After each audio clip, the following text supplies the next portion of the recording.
Really, AI is what enables this business to be superhuman and to be cost effective. If we wanted to do this 15 years ago at the scale we're doing it without automations and artificial intelligence to help us, it would be too expensive of a benefit for most companies to afford. The beauty of this business is like we solve problems for everyday people. It's like we just make life simpler. So as long as life is complicated for people, there will be a market for what we do, and it seems to just be growing. Welcome to the podcast, where we introduce you to incredible humans who share their journeys with the mission to inspire you to harness your own inner tenacity to drive your life and career forward. And now, your host, Adam Posner.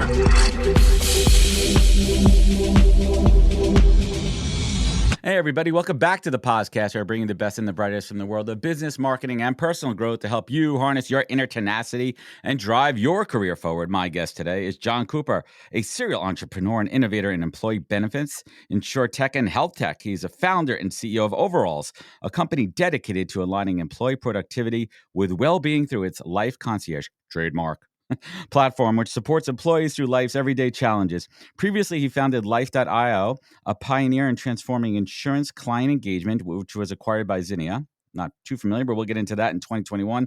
We have a lot to unpack. Let's get to it. Jon, welcome to the podcast, man. Thank you. Good to be here. Awesome. That was the first time that the intro aligned exactly with the music. I didn't even plan it. That was a good one there. Well, welcome. We were shooting the shit before we got on here, just talking about kids and creators and everything, and just kind of teeing up this conversation here about this is what we do on the podcast. We unpack the entrepreneurial journey, because what he did to get him here isn't what he did to get him here. What's that, right? What'll get you here won't get you there, right? Yeah, you know what I'm saying?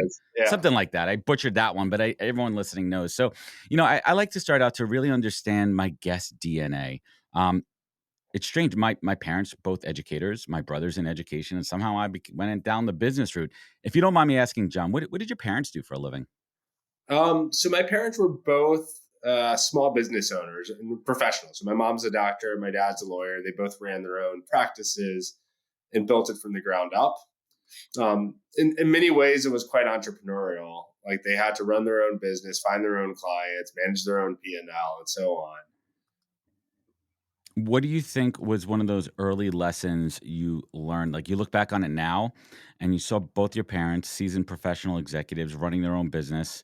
Like, can you look back on it now and say, wow, I picked that up early on? So there's two things. One is what I didn't know. Like the whole world of business was completely new to me. I knew nothing. I remember going to undergrad and all these kids wanted to be investment bankers. I literally thought they wanted to be like tellers at the bank. I was like, why do you want to do that? You just want to like hand out money at the bank? Coin rolls? Penny rolls? Yeah. And I knew nothing about business. But then I saw my parents, like they didn't have bosses. They had to make, they killed what they kept, or whatever the expression is, ate what they killed. Mm-hmm. And then the school I actually went to was founded by my mom. So she and a group of her friends, I grew up in Atlanta, in the 80s. So Southern city, not what it is today. It wasn't a big metropolis. Like it used to be like a pretty colloquial Southern city. My mom's French. And she's like, I don't know if I want to send my son to all these like Georgia schools. So she and all her European friends started the international school. And so it was like literally, 10 kids in the back of a trailer through third grade. And then they expanded. Now it's like an extraordinary school. It's a top school in Atlanta. That's incredible. Wins all these rewards. But that was sort of my first exposure to like, if you want something, you build it, because it's not going to be handed to you. So when you came out of school, did you dip your toes in the corporate world? So out of college, I'd studied history and political science. I thought I wanted to be in public policy. I thought that was sort of the most interesting stuff happening in the world. And so right out of school, I went and spent time with a think tank. And that's where the reality of like bureaucracy set in. And I just saw how long anything to get done. This is how the world works. It was like depressing. We've spent months working on this paper that I don't think anyone read. I was like, really? Like, this is what my life's going to be like. So at that point I was like, okay, where can I learn something and try something new? And that's when I sort of dipped my toes into the corporate world as a management consultant. Was it a Big Four? It was Oliver Wyman. So they're sometimes in, sometimes out of the Big Four. We'll call it a top 10 there. Yeah. And how long did you spend there? And I'm teeing this up. I was there for about 2 years. Was there a moment when you thought back then that this is not the life for me?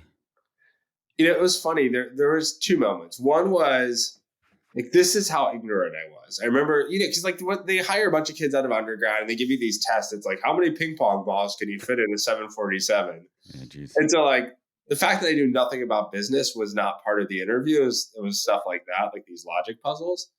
But I remember our first client was this big pharma in New Jersey. And I'm staying at this like crummy hotel down the street from him. And I'm talking to my parents at like the first client meeting. And they're like, so what do you do? And I was like, I'm not sure. It's like Office Space, right? It's like, what would you say you do here? Right? Exactly. And I was like, I think we just make presentations in PowerPoint. Like I remember I thought like that's what this is, I guess. And so for me, like after a year or two, I started to feel like I'm like, all right, I'm trying to supposedly advise companies, but I've never worked for a company. I've never built anything. It felt a little fake. Like, how do I advise somebody on something as a 23-year-old and I'm talking to senior executives, but I've never spent 1 minute in their shoes? 100%. You have to trust me because I got some nice degree. Like, I never understood that. And pay an exorbitant amount of consultancy fee. Sure. Okay. Yeah. So that for me was like, it just felt insincere and it just, I don't know. I felt like I need to get real practical experience before I could advise other people on what they should be doing. So what was that first entrepreneurial, the first step that you took? So pretty much as soon as I started in business, I realized I wanted to be building something and creating something. So out of Oliver Wyman, I spent a little bit of time with a health insurance company when I got my MBA. And then in my MBA, I spent a lot of time, trying to build businesses, studying entrepreneurship and so on. We launched a company that in business school, but it was, failure to launch. Like it was too early, too hard, too ambitious. And I was too sort of green to get it off the ground. Ironically, the whole concept, like today, this was 15 years ago. Today it would work with AI and machine learning and all that. But at the time, it was not a good place to start. We all have those, right? We all have those stories. Yeah, but it's fun. Like that's where you start to feel the like, wow, I'm building something, I'm creating something. So from that moment on, I knew like I wanted to be an entrepreneur. And then the big tipping point for me was 2012. We had our first son. And the company I was working on, we had built out some IP that I was really excited about around healthcare. And that company was acquired, it was publicly traded, but it was acquired by a private equity fund. The private equity fund's like, you know what? This stuff you're working on, we're not doing that. That's like a 10-year thing. Forget that. Like we've got more short-term goals. And I had this moment, I'm like, wait a minute, I had a kid. Like if I'm going to be an entrepreneur, now's my time to make a run for it because life's about to get really expensive and really complicated. So I jumped in, started Life.io in 2012 and grew that over a decade. What's so interesting is we kind of fall into these things, right? You were exposed to the healthcare industry. You learned, you upskilled, you learned as much as you could about it. You saw an opportunity to improve it. Like that's the mindset of the entrepreneur. But from an industry vertical perspective, I mean, if you look back at that point, 10 years before that, would you ever think that you would go into like healthcare tech? Like probably not, probably not. Right. People find these weird routes, like, serendipitously. And that's kind of what happens. Like I now specialize in the podcast when I talk about HR tech and TA tech. I never would have thought that, back then. So let's talk about that. That was an interesting one, Life.io. Life doesn't stop when the workday starts. Like that's what it was all about. How employees manage personal responsibilities. When you look back at that app, what are you most proud of what you and the team built and accomplished? Yeah. So Life.io, so overalls is life doesn't stop when work starts. Life.io. Oh, sorry, I went too far on that. My bad. No, but Life.io was all about healthcare. So the basic premise of it, and this was also being young and too ambitious and optimistic, but the basic premise of, if you know what a carbon credit is, a carbon credit is a financial instrument that creates incentives to be more eco-conscious. What we wanted to do at Life.io is create the carbon credit for health. So a financial instrument, think about it as like a stock tied to your health. And if you're eating well, exercising, taking your blood pressure, managing your weight, all this stuff, then essentially your stock goes up. And in contrast, if I'm sitting on the couch watching YouTube all day, my stock goes down. And what effectively would happen is like you'd make money, I'd lose money. The beauty of this idea, and I think it's still revolutionary to this day, is because it's a stock, that means your doctor could buy shares in Adam.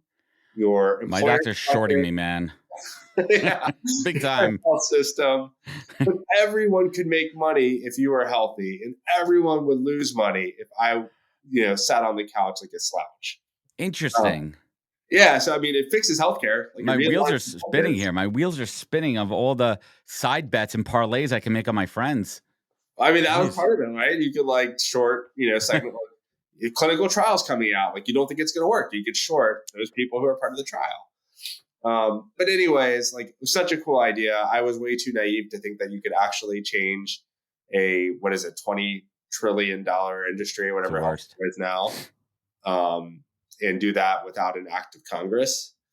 We got some early traction. We got a bunch of employers who bought into the vision. Unfortunately, insurance companies and health systems were like, wait, you want to pay me differently? Forget that. But a bunch of employers embraced it. And there was a gamified element to it that they liked. We were able to build off of that. And then insurance companies started adopting it. And, the businesses evolve. Like, I think that's one of the key lessons. You have to be flexible. But we sort of parlayed that into a really engaging platform for insurance policyholders to help them engage with their carriers, maintain their policy, and sort of have fun with insurance, because insurance kind of sucks usually. Interesting. What was the acquisition process like? Is it like everyone thinks that you just cash out, but that's not the way it works? So we were acquired twice at Life.io. One time was a private equity acquisition, and the other time was by a strategic. And there was a nice cash payday as one of those two.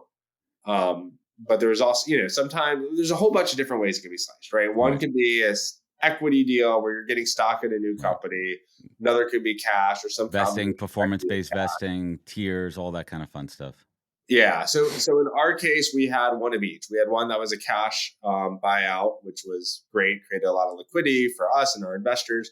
We had another one that was more of an equity swap type of thing that, I don't know, it was a different flavor of raising capital. And for some people, it worked out really, really well. Other people, it did not work out as well. Did you feel that you were, like, emotionally, like, were you ready to let go and move on at that point? Like letting go of your second child? That's a really good question. So there was this process where once we were acquired, like, if you're a founder and you're acquired, like, what you're supposed to do, and it requires a level of maturity. What you're supposed to do is you're supposed to take off your Life.io hat and put on your acquisition company hat, the company that acquired you. Now you're supposed to think about the whole, not your part. And that's a hard transition to make. So you spent the last 10 years building your part. And now you're working for somebody else again, which you didn't want to do. Yeah. And I mean, I'm worried about my clients. I'm worried about the people we've hired. I'm worried about all this stuff. And what I should be worried about is the company that acquired us, their clients, their goals, and so on. But it's a very tough act to balance. So for me, I felt like I went from playing offense, where I'm trying to build stuff, I'm trying to acquire new clients, to playing defense, where I'm trying to protect my clients, protect my people. And that's where I realized that it just wasn't, what I needed to do is go start something else. That's what my DNA is, building versus sort of growing. I love it. So let's get into the origin story of Overalls. Where did the first kernel pop? So the way we started this business was a little non-traditional. After exiting Life.io, I partnered up with a VC fund, and we had these ideas, and we were like, basically, it was sort of this like whiteboarding session, like, what are we going to go start? And we knew it was going to be somewhere at the intersection of healthcare, benefits, and employers. We tested out all these ideas. We're trying to be like really sort of cerebral about it. Like, what's the gross, what's the addressable market and all this stuff. But really then serendipity or fate took over. And in the course of a few days, the guy I co-founded the business with, he was at a Dallas Mavericks game. He was driving his father-in-law's car, and he gets back to the parking lot and it's missing. It had been stolen. Shit. Looks on the app, and like by the time he looks on the app, it's like in the Gulf of Mexico on its way to. It's already on the cargo ship. Bye. Yeah.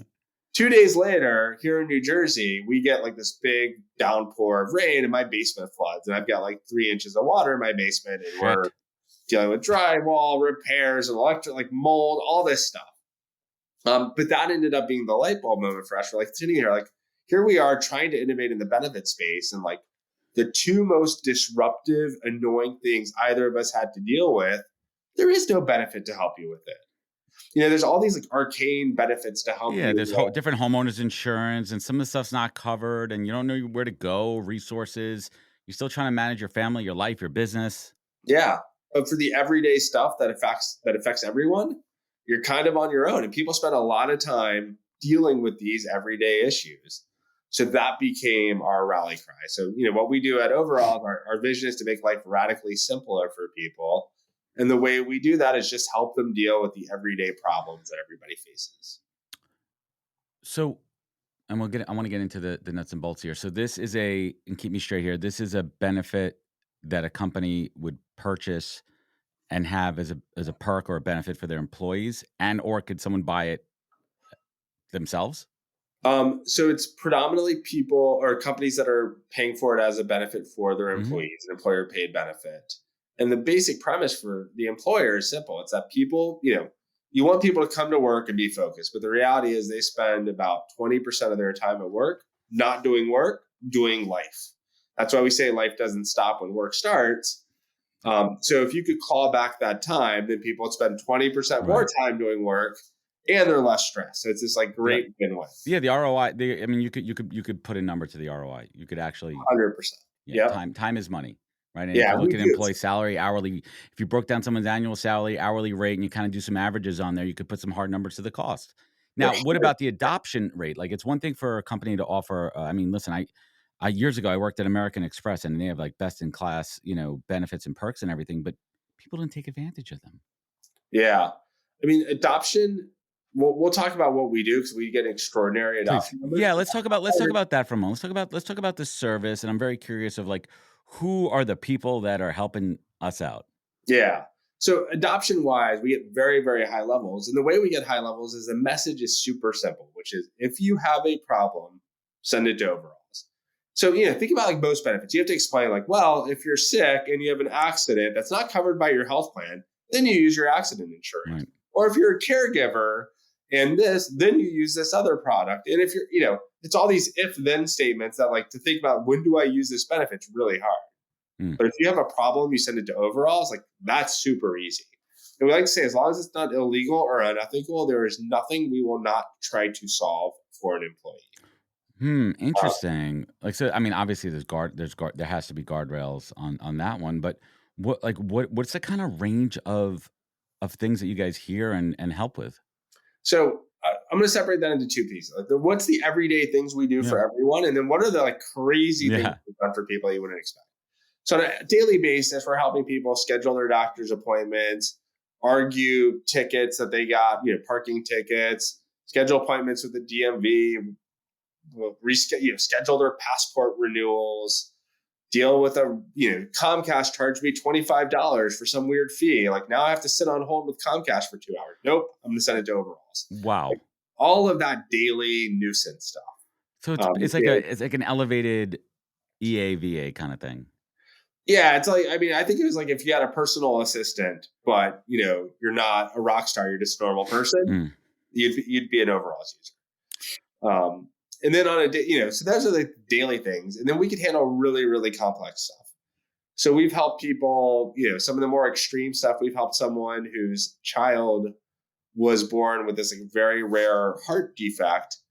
And as a result, by the time he was 6 months, the kid had 2 open heart surgeries in Florida.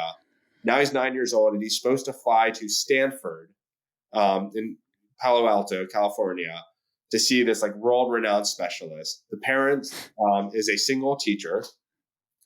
And about 2 weeks before the surgery is supposed to happen, the health plan cancels their network status with Stanford. And they say, you know what, this operation's now canceled. You have to pay for it out of pocket. So this poor teacher is like faced with like, all right, I'm going to go bankrupt getting my son the care he needs, or we have to delay care. It's like these really complex situations too, we're able to help. And the way we do that is a combination of people and technology, but our people is really like what we do best. So we've got a group of people, we call them our life concierges. Think of them as a personal assistant.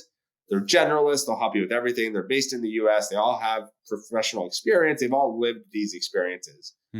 In addition to that, though, we have a team that we call our life experts.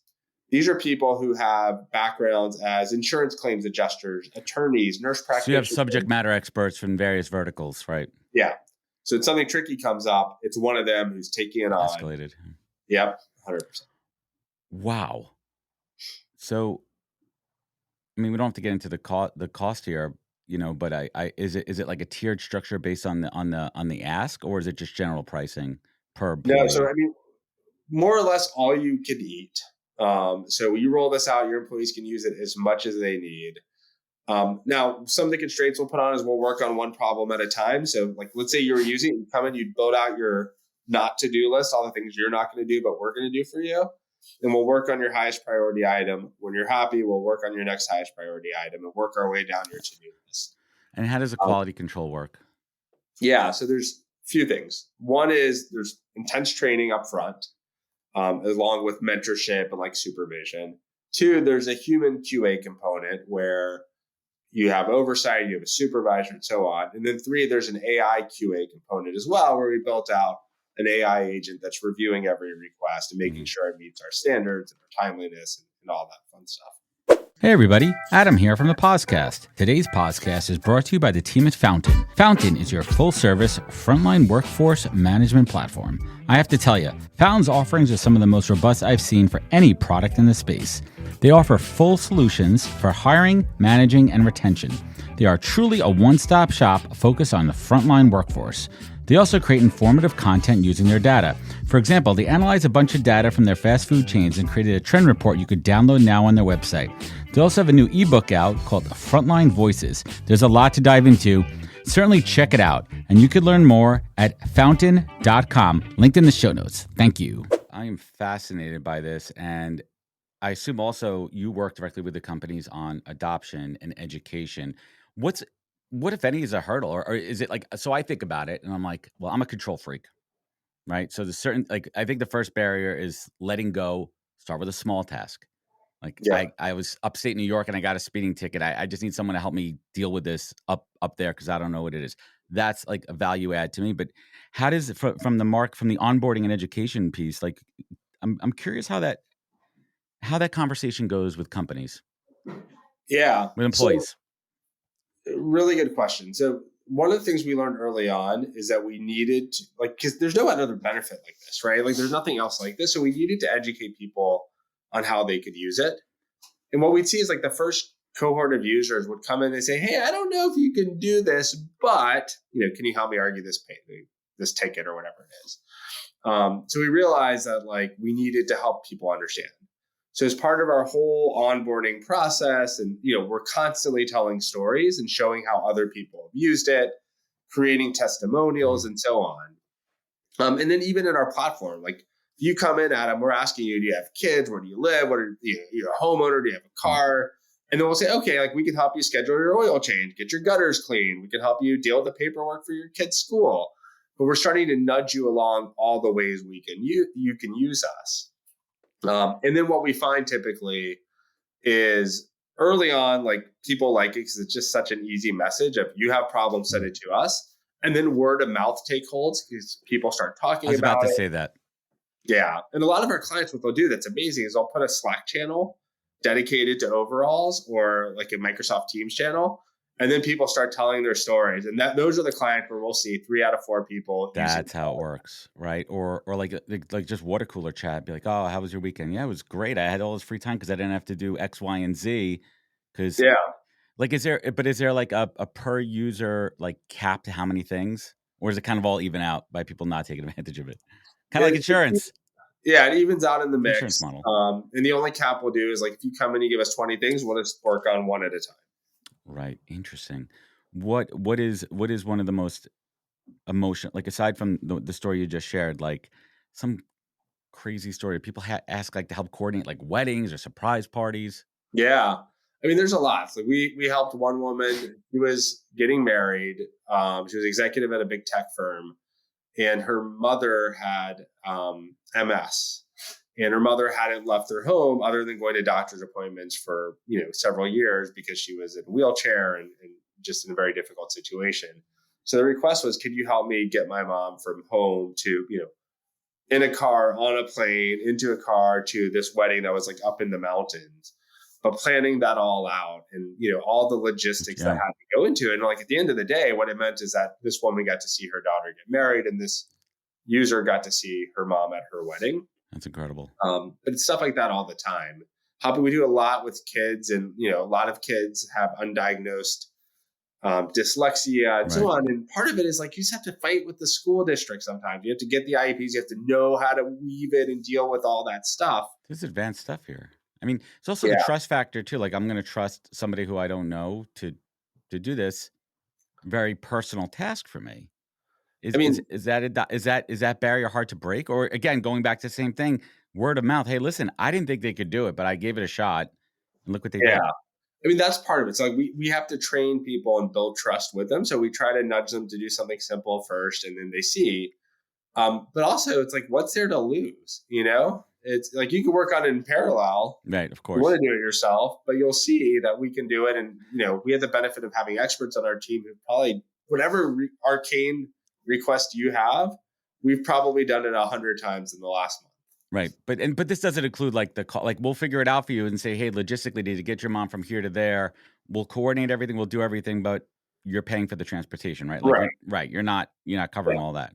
Right. Exactly. We don't cover the cost, but you'll tell us like, hey, I'm really budget conscious, and we'll factor that into our recommendations. Grandma's going to be hitchhiking. It's the best we could do with this budget. No, I kid there. So first of all, it sounds amazing here, and I'm not even trying to do an advertorial or anything. This is when we look at perks in the history, let's just talk the last 20 years, because I want to, you can include COVID in there. So COVID was a great disruptor. Prior to that, companies were wooing people in with free lunches, with snacks, with ping pong tables, cold brew on tap, but that has gone out the window. Current employees and candidates, they look for real benefits. How is this going to benefit my life? Like, what are these benefits for health, wellness, fitness, mental health, and time? If you're able to provide your employees with time, that is such a massive benefit over freaking cold brew on tap. Yeah. And a lot of people aren't going to the office. And it's a win-win. There's so many benefits, and it's tough because a lot of times you're talking to these departments where they feel like they've been burned when some wellness company comes and says, we're going to improve productivity because people are going to be healthier and all that stuff. But if you think about like literally everything, every time someone sends us a problem, we'll ask them, we'll say, did we solve the problem for you? On a 1 to 5 scale, how do you rate the experience? And then the question I love is, how much time at work did this save you? So every month we send a report back and we're like, look, last month we solved 1,000 problems for your team. Your employees estimate that they worked 3,000 more hours because of this benefit. And I love that. Unfortunately, sometimes it lands and sometimes they're like, yeah, I don't buy it. I've been burned by a wellness solution. And the good news is they're doing it because it's the right thing to do for your people because you care about your people. But there's a hard ROI there that, a lot of companies are realizing. How does the sell differ between, well, let me backtrack for a second, if you don't mind sharing. What is the ideal target size, the lowest level number of employees in an organization that you guys target? Ideal customer profile. We really work with companies of all sizes. Our average client size is about 2,000 employees now, but it looks like, looks like a barbell. We've got some massive clients. We've got some clients with 20 employees, and we've got some in the middle. It really doesn't change it. What would you say, early on was that biggest obstacle that you guys, the biggest hurdle in your way? Maybe it was Jon, like a hypothesis, a marketing plan, something that you were so, headstrong on. This is the way this is going to work. And then you were proven wrong by the market. So there's two things that we really doubted when we started this idea down this path. One was like, can we be broad and still be really, really good? Because you look at most solutions, like they're narrow and they try to just do one thing really, mental really health, one-on-one therapy, focus. Yeah. Right. And I'll come back to why that's the case that we're able to do it. But the other thing was like, what's this business going to look like in 10 years? Is this going to be a 5,000 person call center in the middle of nowhere, or can we use technology to really streamline this business? Now, I tried to take this mentality. I learned this at Life.io, and I tried to take this mentality at Overalls is test your hypotheses quickly, vet them, and see if you're right or wrong. So the first one is being broad a disadvantage? Turns out it's actually a superpower. And I'll tell you why. The reality is problems are not narrow. Let's say I'm a caregiver. Knock on wood, I'm not. Let's say I'm a caregiver. That does not mean the rest of my life stops. My kids do not behave better because I have to take care of my parents.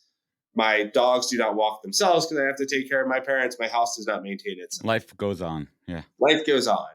So the ability to help people across the whole spectrum of their life is a huge advantage. And what we see in our data, which is fascinating, is we segment our data. Let me see what caregivers, what requests they have, what requests parents have, what requests retirees have. Caregivers' number one request was not caregiving. That was number 3. Number 1 is just stuff around the home because they're spending so much time with their parents. They need help with the stuff at home. So being broad tends to have that superpower. The other thing is so many problems fall between the cracks when you have narrow solutions. I'll give you an example. We had an employee. She was a first-year associate at a law firm. She was a caregiver for her parents. They're both disabled. And the request she sends us says, my parents, whom I'm the caregiver for, have a reverse mortgage and they're going to lose their home in 3 months if we don't figure something out. So where would that problem fall if we were broad? That's not, caregiving companies don't help you with reverse mortgages. Financial wellness companies don't. EAPs don't. She would be on her own trying to navigate that situation if it weren't for Overalls. Wow. Yeah. So what does, if you look, now you're looking ahead the next 5-10 years. I want to talk about technology. How do you balance that? And everyone knows my stance on AI. Use it as a tool, not a crutch, right? Do not rely on it for everything and use that time that you're getting back from that for the human element. How are you seeing the business transform with the technology? How do you balance out the right amount of tech with the human side that is so, if I'm just putting words in your mouth, that's what Overalls is about. You're dealing with a human.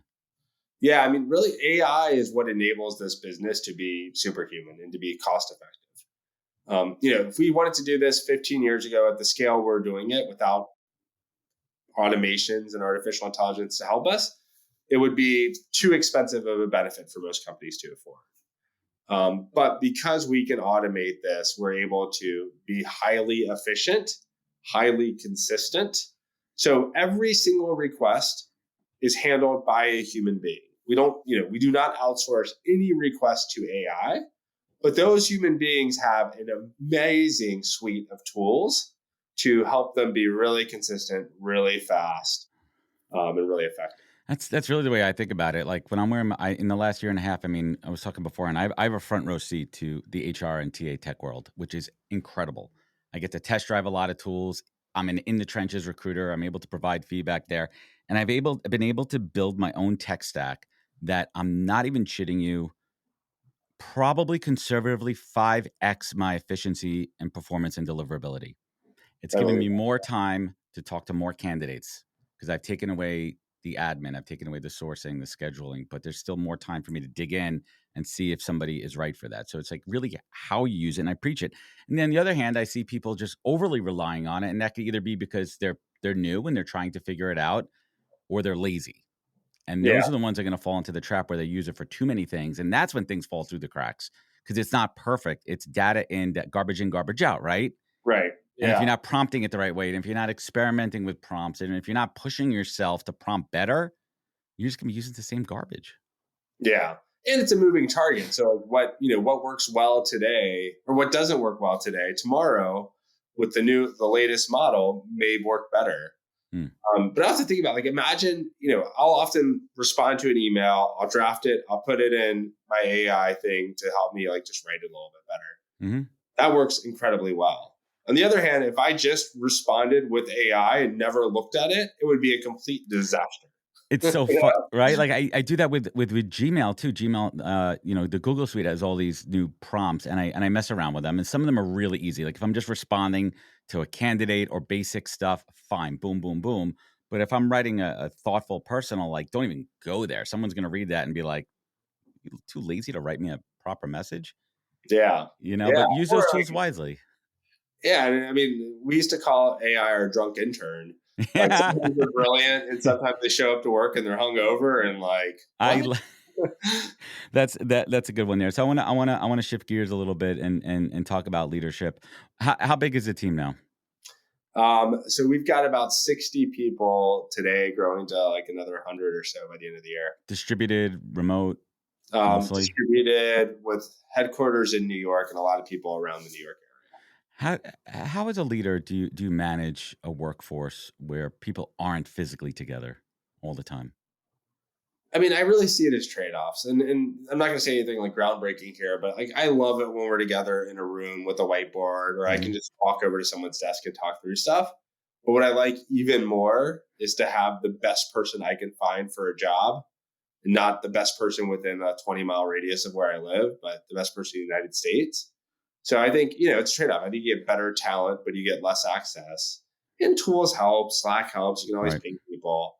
But then also like we try to have a lot of FaceTime together because that's what builds the connective tissue. Agreed. We try to make like every meeting's not transactional. Like they're fun. Yeah. We chat because like that's the connection that holds people together when things don't go as you plan. I dig it. I mean, there has to be a happy medium. Humans aren't meant to work in silos by ourselves, just sitting. And here's the other thing, and I talk about it all the time. There's such a bias when people say remote work is for everybody. There's a lot of people where their physical location is not ideal for work. Not everybody lives in a $1 million house in the suburbs with multiple rooms and childcare. Right. Some people can't be stuck at home with aging relatives that live with them and dogs and cats and pets and little kids running around, and that affects their productivity at work. And they could fear risk with them. I just don't think we talk about that enough there. So let's talk about hiring for a moment here. You've been around the block, many companies, and in a leadership position, when someone gets to you in the hiring process, we're going to assume that they are qualified, that they've kind of been pre-vetted a bit through the process here. There's somebody that you're going to want to talk to. You're not reviewing resumes off LinkedIn yourself. So when they get to you, what is the thought process in that line of question to really see if this person is going to be a value add to the organization? I don't say culture fit because I hate that word. A value add to the team. So one of the easier said than done, but one of the things we try to always remember is hire slow, fire fast. So take your time to really vet someone, see if they're the right fit. In our case, what we tend to do is there'll be sort of more of like a fit interview of like, do your skills match the skills that we need? Right. Is the first one. And then we always have somewhere in the process, some sort of, I don't know what the right term is, a test or something, but it's like, if you're going to be executive, you want to be selling, like sell to me.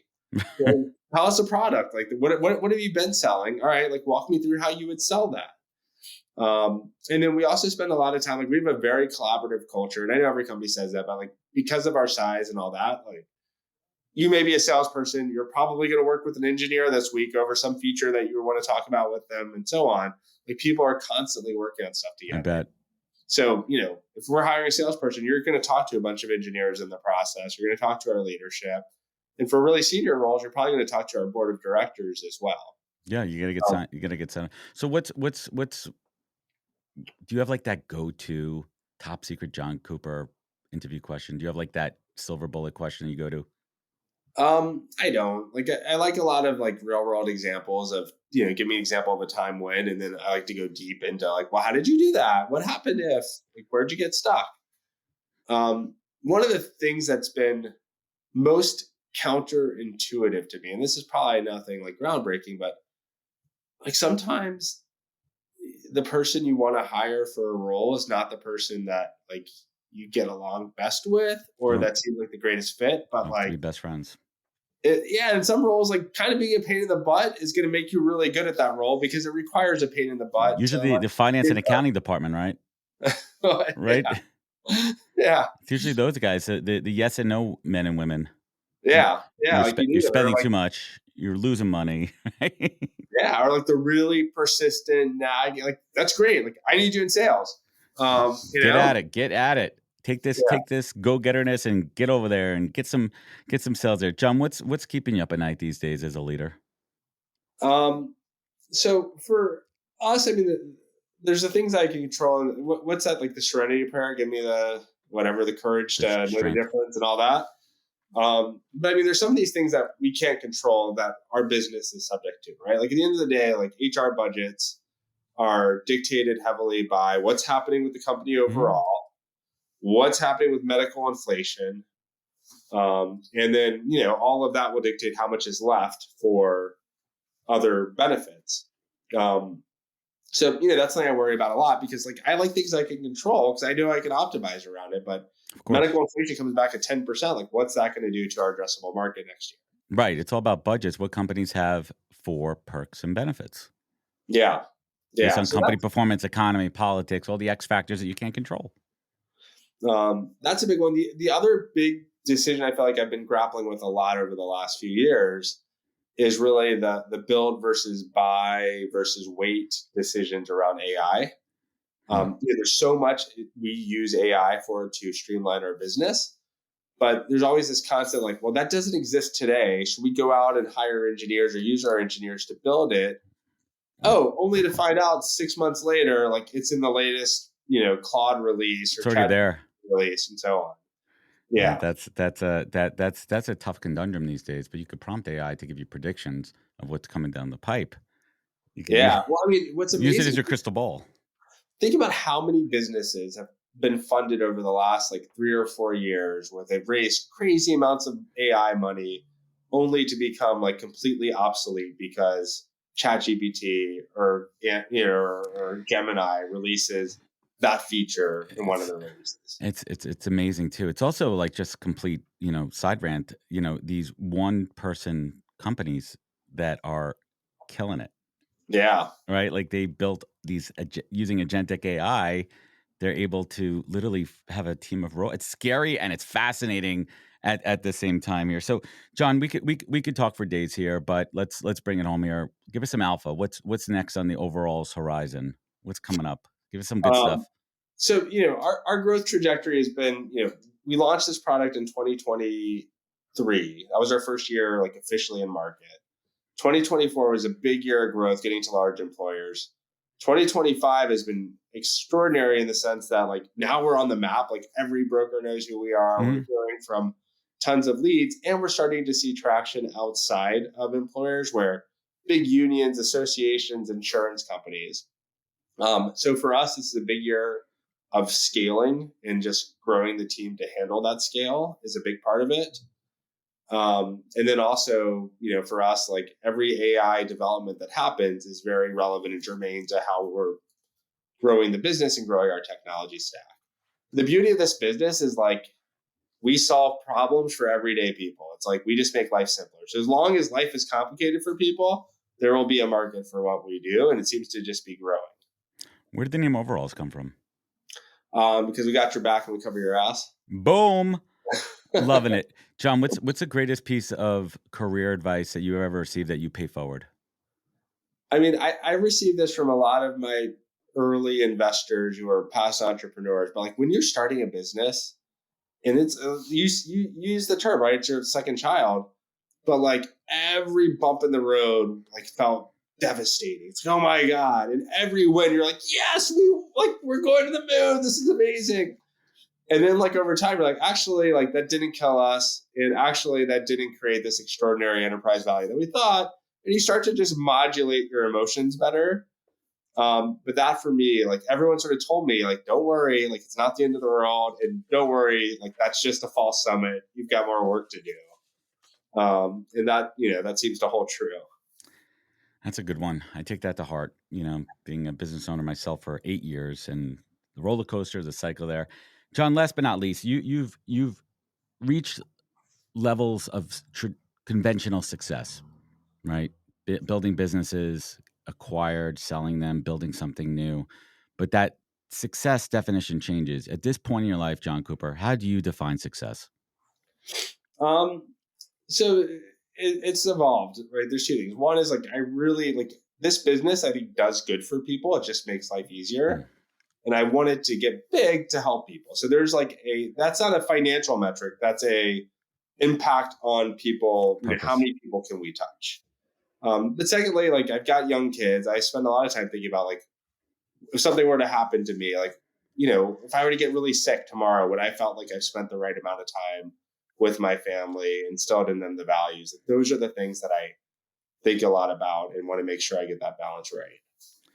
Right at the end of the day, it comes down to, do I have the freedom and ability to spend quality time with the people that matter most to me? And as you get older, whether you have kids or not, I mean, kids are certainly a big part of it, but that's what it's all about. Jon, this has been an incredible conversation. I love Overalls and what you're building there. We'll certainly continue this. I got some ideas that I want to run by you, but this has been a good one. I want everyone to check out getoveralls.com. Where else could folks connect? Where could they learn more? They can find me on LinkedIn as well. I'm always there, or by email, john@getoveralls.com. Look at that. Love when a leader drops their email on there. We can't find an email these days with technology. Candidates are fascinated. They're like, how did you find my email? It's like my job. If I can't find your email, I'm not doing my job as a recruiter. We have the technology. I love it. Everyone, please check out getoveralls.com. And everyone listening, thank you for joining us on the podcast. Remember, find out more at thepodcast.com. Follow us on all the social media channels. Be good to yourself, be better to others, and catch us next week for another great episode of the podcast. Take care, everybody. Wisdom is forever, but for us, it's time to go. Thank you for joining us. Luckily, we'll be back with our next episode soon, jam-packed with more incredible humans. Thank you for listening, subscribing, and sharing. To join the conversation, search the podcast on LinkedIn. And to catch up on past episodes and more info, please visit www.thepodcast.com.